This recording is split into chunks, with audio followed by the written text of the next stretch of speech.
JEE advance, that is the toughest exam in India. And उसके लिए एक बहुत ही अच्छा कोचिंग लेना पड़ता है, जिसके लिए बहुत पैसे की ज़रूरत है। इसके अंदर कुछ भी मेरे पास नहीं था, कोई स्मार्टफोन नहीं था, कोई इंटरनेट कनेक्शन नहीं था। पढ़ाई एक तरीके से कुछ दिन के लिए रुक गई। तो उन लोगों ने ऐसे भी बताया कि IIT में पहुंचना मतलब भगवान के पास पहुंचना होता है। अभी भी मिट्टी के घर पे रहते, जहाँ पे अभी भी बारिश में पानी टपकते हैं। मैं उसी घर से JEE क्रैक किया। सभी को मेरा नमस्कार। मेरा नाम है विप्लव सिंह। मैं अभी IIT बॉम्बे में सेकेंड ईयर का स्टूडेंट हूँ। सबसे पहले तो मैं ये बताना चाहता हूँ कि ना ही मैं इंग्लिश मीडियम से हूँ, ना ही मैं हिंदी मीडियम से हूँ। I am from pure Bengali medium. IIT Bombay में जब फर्स्ट टाइम आया था, that was the first time जब मैंने घर से इतना दूर बाहर निकला था। उसके पहले मैं मेरे गांव के बाहर कभी निकला ही नहीं था। और IIT बॉम्बे आने के बाद मैंने हिंदी बोलना सीखा। तो आज की इस बोलती में अगर कुछ गलती हो भी जाते तो उसके लिए मैं माफ़ी चाहता हूँ। मेरा पूरा ख़ानदान में मेरा मम्मी पापा तक कुछ भी एजुकेशन नहीं थी। हम 2 भाई हैं, मैं और मेरे बड़े भाई। We are the first generation learner in our family. हम लोग अभी भी मिट्टी के घर पे रहते, जहाँ पे अभी भी बारिश में पानी टपकते हैं। मैं उसी घर से JEE क्रैक किया। क्लास 5 तक तो मेरा घर पे इलेक्ट्रिसिटी का कनेक्शन भी नहीं था, कोई स्मार्टफोन नहीं था। मेरा पूरा JEE तक मेरा घर पे मम्मी के लिए गैस कनेक्शन तक नहीं था। मेरा बहुत सपना था कि मेरा पहली इनकम से मम्मी को एक गैस कनेक्शन दिला दूँ। लेकिन JEE क्रैक होने के कुछ ही दिनों के बाद HPCL की तरफ से वो गैस कनेक्शन भी दिया जाता है। मेरा बचपन से ही सपना था इंजीनियर बनने का। किसी का देख के या किसी का बात सुन के मुझे इंजीनियर बनने का सपना आया था, ऐसा बिल्कुल भी नहीं है। It's my inborn passion. बचपन में अगर किसी ने पूछता था कि विप्लव बड़े होकर क्या बनना है, आई यूज्ड टू से मैं बड़े होकर तो इंजीनियर बनूंगा। बहुत ही छोटे से ही मेरे टेक्नोलॉजी से बहुत ही इंटरेस्ट था। ऐसे तब पता भी नहीं था व्हाट इज़ टेक्नोलॉजी, बट फिर भी कोई भी मशीन अगर देखता था वो कैसे काम कर रहा है, उसका मैकेनिज़्म क्या है, मुझे कहाँ पे भी किधर भी कोई वेस्टेज मशीन या कोई कंपोनेंट मिलता था तो मैं उसको तुरंत घर पे लेके आता था। उसका मैकेनिज़्म मुझे देखना ही था। तो ऐसे बचपन से खुद को मेंटली तो प्रिपेयर किया ही था कि बड़े होकर इंजीनियर बनना है। लेकिन क्लास 8-9 तक कुछ भी नहीं पता था कि इंजीनियर बनते कैसे। 8-9 में जाके बस इतना ही पता चला कि जॉइंट एंट्रेंस करके कोई तो एग्ज़ाम होता है जो अच्छे गवर्नमेंट कॉलेज में इंजीनियरिंग पढ़ने के लिए देना पड़ता है। उसके बाद आता है क्लास 10th। तो क्लास 10th में मैं पूरा 10th में ही फोकस किया था, थोड़ा बहुत मेहनत भी किया था। अल्टीमेटली मेरा क्लास 10th में मार्क्स आया था 93.57% with 100 out of 100 in mathematics. सब ने बहुत खुश था, अखबार में फ़ोटो भी आया था, बहुत सारे फेलिसिटेशन मिला था। मैं बचपन से ही स्कूल में टॉप करते रहता था, लेकिन क्लास 10th की रिज़ल्ट के बाद वो मेरे लिए मेरे लाइफ में एक बहुत अच्छा टर्निंग पॉइंट था। बहुत अच्छे पर्सनैलिटी के साथ मुलाकात हुआ था। वेस्ट बंगाल में PC चंद्र ज्वेलर्स से स्कॉलरशिप भी मिला था। उसके बाद आता है क्लास 11 के पढ़ाई में स्टार्ट करता हूँ साइंस स्ट्रीम से। तो तब मैं सोचता हूँ कि अभी मैं मेरा सपने का थोड़ा पास आ रहा हूँ, तो इंजीनियरिंग के बारे में थोड़ा सोचना स्टार्ट करना है। क्लास 11th में that is the first time जब मैंने IIT के बारे में सुना था। मेरे टीचर ने ऐसा कुछ बताया था कि IIT is the top most institute in India. बस यही नहीं, इसको पूरा वर्ल्ड रिस्पेक्ट करते हैं। तो उन लोगों ने ऐसे भी बताया कि IIT में पहुंचना मतलब भगवान के पास पहुंचना होता है। तो ये चीज़ मुझे तब बहुत ही अच्छा लगा था एंड मैंने काइंड ऑफ दिमाग में लॉक कर लिया था कि मुझे तो IIT में ही जाना है, because engineering is my passion and करना है तो टॉप इंस्टीट्यूट से ही करना है। बस मेरा यही सोच ही एंड नहीं था। उसके बाद जब सर से पूछा कि सर IIT में एडमिशन कैसे लिया जाता है, इसका आंसर सुन के मेरा दिमाग काइंड ऑफ फ्रीज हो गया था। दे सेड कि IIT में एडमिशन लेने के लिए जो एग्ज़ाम होता है JEE advance, that is the toughest exam in India. And उसके लिए एक बहुत ही अच्छा कोचिंग लेना पड़ता है, जिसके लिए बहुत पैसे की ज़रूरत है। उसके लिए एक अच्छा educational as well as financial का बैकग्राउंड की ज़रूरत है, जिसके अंदर कुछ भी मेरे पास नहीं था। तो मैंने तब सोचा कि इस सिचुएशन में मैं IIT कैसे क्रैक कर पाऊँगा। तब और एक मिसकंसेप्शन भी मेरे साथ हुआ था। मैंने तब एक JEE एडवांस का पेपर देखा। कि ऐसे ही चलो देखते हैं कि कितना टफ होता है जेईई एडवांस का पेपर, कैसे क्वेश्चन आते हैं। तो वो क्वेश्चन देख के मेरा दिमाग तो और घूम गया कि ये सब क्या है, ये क्या क्वेश्चन है, सब कुछ दिमाग के ऊपर से जा रहा है, कुछ भी समझ में नहीं आ रहा है। मैं ये सोच रहा था कि यही क्वेश्चन पेपर में 100% मार्क्स लाना होता है जेईई एडवांस क्रैक करने के लिए और आईआईटी पाने के लिए। तो मैंने सोचा हाउ विल दिस पॉसिबल। तो ये सब कुछ मिला के और भी सुनने को मिला कि आईआईटी में एडमिशन के बाद भी उसका एडमिशन फ़ीस, उसका सेमेस्टर फ़ीस बहुत ज़्यादा होता है। तो सोचा कि अगर एडमिशन हो भी गया तो फ़ीस वगैरह ये सब कैसे मैनेज हो पाएगा। तो ये सब कुछ मिला के सोचने के बाद मेरा आईआईटी का सपना थोड़ा सा डाउन हो जाता है। लेकिन फिर भी मैं इन जनरल मेरा लोकल ट्यूशन से मेरा जेईई की प्रिपरेशन स्टार्ट करता हूँ। ऐसे पूरा क्लास 11 गुजर जाता है। फिर आता है कोरोना का टाइम। स्कूल, ट्यूशन सब कुछ बंद, पूरा टाइम घर पे रहो। कोई स्मार्टफोन नहीं था, कोई इंटरनेट कनेक्शन नहीं था।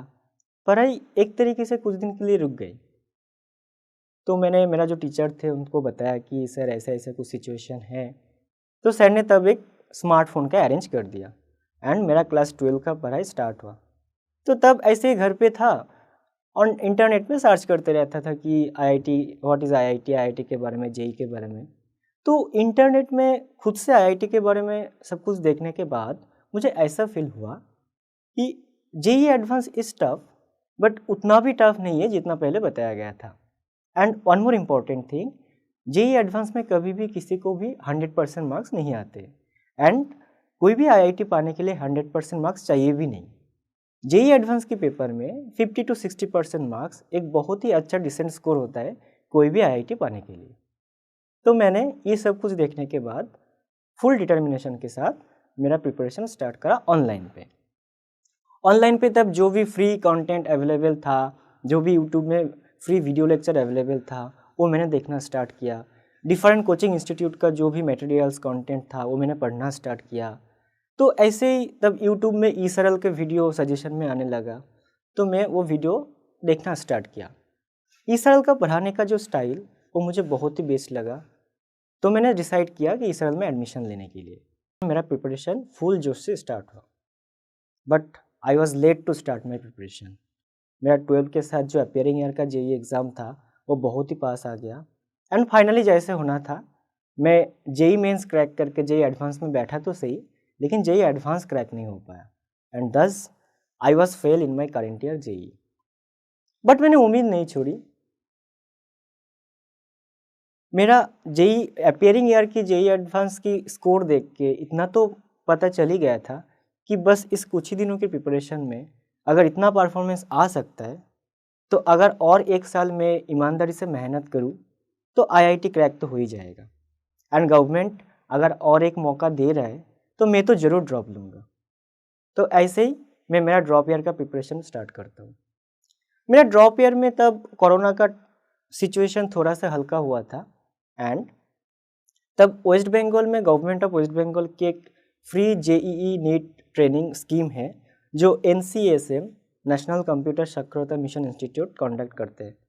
तो मेरा उसी में भी सिलेक्शन हो गया, मैं उसके साथ जुड़ा। वहाँ पे जो क्लासेस, टेस्ट सीरीज वो जब होता था मैं वो सब रेगुलर अटेंड करने लगा एंड वो सब मेरा प्रिपरेशन को और भी बूस्टअप किया। प्रीवियस ईयर क्वेश्चन करने से मुझे एक अलग सा ही कॉन्फिडेंस आता था क्योंकि वही सेम क्वेश्चन करके लोगों ने आईआईटी पहुँचा है।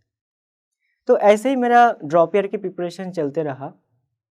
मेरा ड्रॉप ईयर के जेईई एग्ज़ाम भी आगे आता रहा एंड मेरा दिल की धड़कनें भी थोड़ा बढ़ते लगा। I think maximum dropper JEE aspirant के साथ ऐसा होता होगा क्योंकि वही आईआईटी का लास्ट अटेम्प्ट होता है।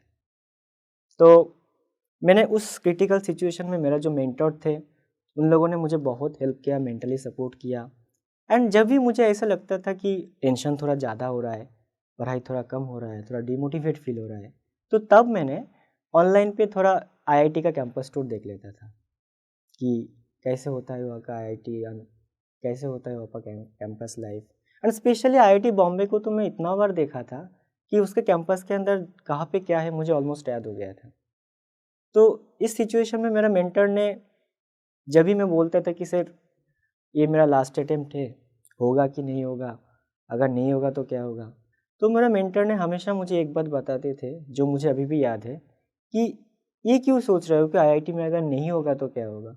एक बार ये तो सोचो कि अगर आईआईटी में हो गया तो क्या होगा? फिर तो चमत्कार हो जाएगा। तो फाइनली ऐसे ही कुछ हुआ। मेरा ड्रॉप ईयर में जेई का सीजन आया, JEE mains, WB JEE and JEE advance. मेरा जेई का ईयर था 2022। जिस साल जेई एडवांस का paper was one of the toughest paper in last few years.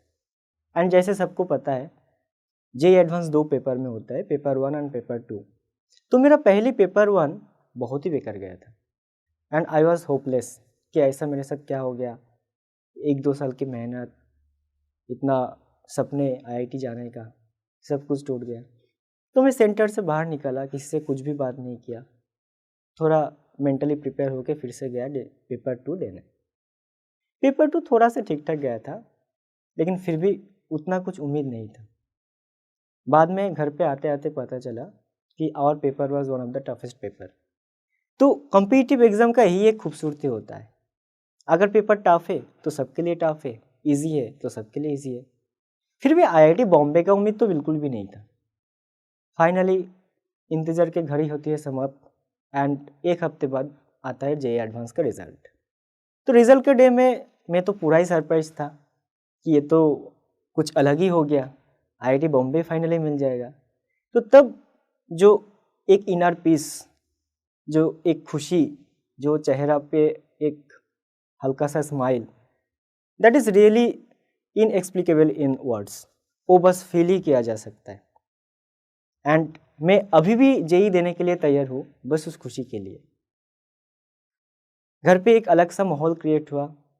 Mummy papa तो लिटरली रो दिया था। सबको बताया मैंने, मेरा सभी टीचर्स, सभी रिलेटिव्स बहुत खुश थे। अखबार में फ़ोटो भी आया कि मिट्टी की घर से सीधा आईआईटी बॉम्बे। तो मेरा आईआईटी क्रैक होने के बाद मेरा कोचिंग का जो टीचर थे, तो सर ने मेरे लिए एक इंटरव्यू लिया था मेरे say about my background and all. तो मेरा सब कुछ स्टोरी सुनने के बाद सर ने एक क्वेश्चन पूछा था कि विप्लव, तू इस मिट्टी के घर पे रहता है, यहाँ पे रह के पढ़ते है, तो मिट्टी के घर से सीधा IIT Bombay is not a job. तो इस घर पे रह के तुझे इतना पढ़ने की जोश, इतना पढ़ने की इच्छा कहाँ से आते थे? तो मैंने सर को बताया कि सर, बचपन से जब मम्मी पापा को देखते थे कि वो लोग खेत में खेती का काम कर रहे हैं, उसके ऊपर से बारिश, ठंड, धूप सब कुछ निकल रहा है, वो लोग इतना मेहनत कर रहे हैं बस हम लोगों को पढ़ाने के लिए।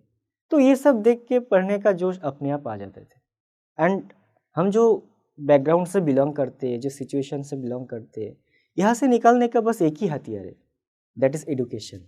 अभी आईआईटी बॉम्बे आने के बाद मेरा एजुकेशन लोन भी मिल गया एंड आईआईटी के अंदर जो एजुकेशन सिस्टम है, I am really enjoying that. IIT का जो कैंपस लाइफ होता है, दैट इज़ अमेजिंग। मैं लास्ट सेमेस्टर में टीचिंग असिस्टेंट भी बना था फर्स्ट ईयर बच्चों को पढ़ाने के लिए। एंड रिसेंटली एक इंटरनेशनल कंपटीशन है जिसमें पूरा इंडिया से बस आईआईटी बॉम्बे ही पार्टिसिपेट करते हैं, उसी में भी मेरा as a junior structural engineer selection हुआ है। मेरा आज तक के सफ़र में मेरा मम्मी पापा सबसे पहले है and we are so lucky कि मुझे ऐसे मम्मी पापा मिला है जो खुद के लिए कुछ नहीं बल्कि उसके बच्चों की पढ़ाई के लिए पूरा लाइफ डेडिकेटेड कर दिया। उन लोगों ने पढ़ाई लिखाई नहीं कर पाया, लेकिन बस इतना ही चाहते थे कि उनका बच्चा पढ़ लिख के एक अच्छा इंसान बन जाए। And also I am grateful to all of my teachers, all of my mentors, जो कभी ना कभी किसी ना किसी तरीके से डायरेक्टली और इनडायरेक्टली मुझे हेल्प किया है। तो आज के ये जो जेई का जर्नी सक्सेस स्टोरी आप सबने सुना, that is not my success story, that is our success story. Also thank you to Josh Talks for allowing me to express my story to everyone. अभी भी देश में मेरे जैसे बहुत बच्चे हैं जो लाइफ में कुछ करना चाहते हैं, लेकिन बैकग्राउंड की वजह से वो लोग पीछे हट जाते हैं।